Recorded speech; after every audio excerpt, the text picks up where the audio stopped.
And right here is a video to a crash course video on Marsha P. Johnson and the Stonewall Uprising.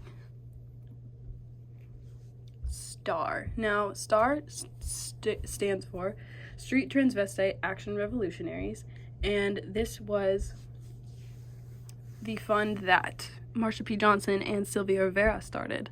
And it was founded to fill that gap that I mentioned before for transgender youth who weren't receiving the help that other gay youth were receiving from those activists. So they started the Star House, which just started off first as a trailer where they would, provide some housing for gay kids who were on the street, trans kids who were on the street, and, give them food and give them a place to sleep for the night. And this place, was often raided, though. They would, it would end up getting reported and people would tow away the trailer with people still sleeping inside it. So they eventually got a building on 213 2nd Avenue, and that became the Star House. And what is interesting is actually Sylvia and Marsha P. Johnson kept it running by basically doing sex work, and, a lot of the money they got went into keeping that up, which I think that's pretty amazing that these people weren't even living, the most ideal lives themselves. They were already struggling to get by, but they, cared so much about other people, and they cared so much about children and their future that they would continue doing sex work and giving that money to helping them. And they even were trying to open up a place on top of that to help children learn to read.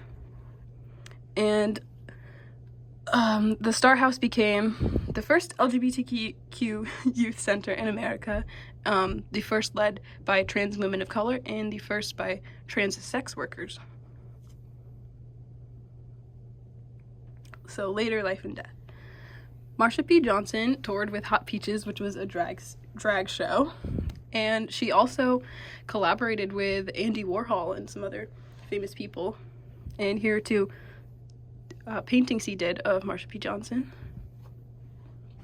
She contracted HIV in 1990, although she didn't reveal this until very soon before her death in 1992.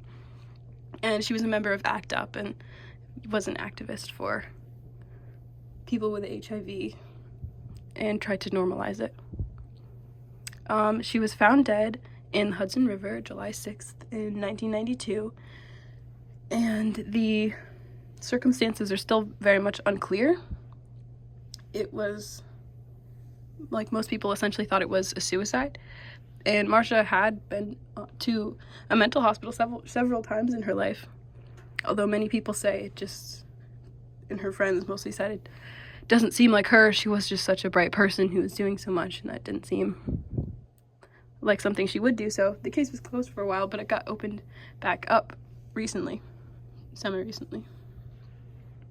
So I think that's interesting, people have, some different views on her, because she did have mental health struggles, and I think that really makes sense. I mean, she was never able to live a stable and secure life.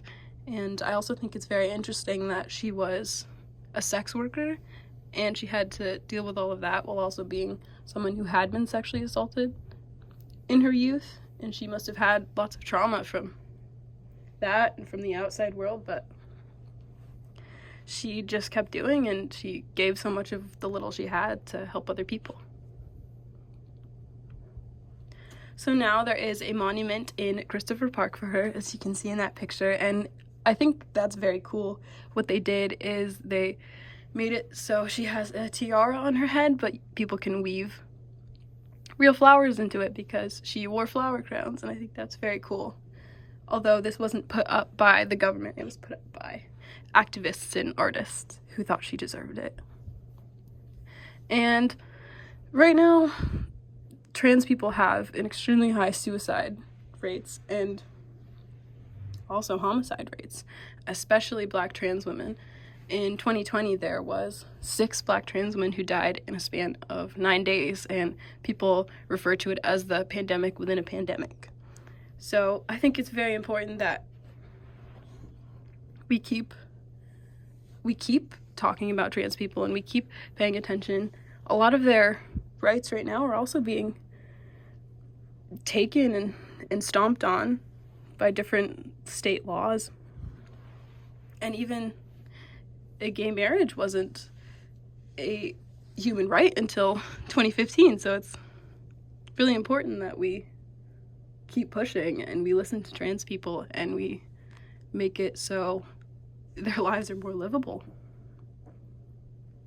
And here are my sources.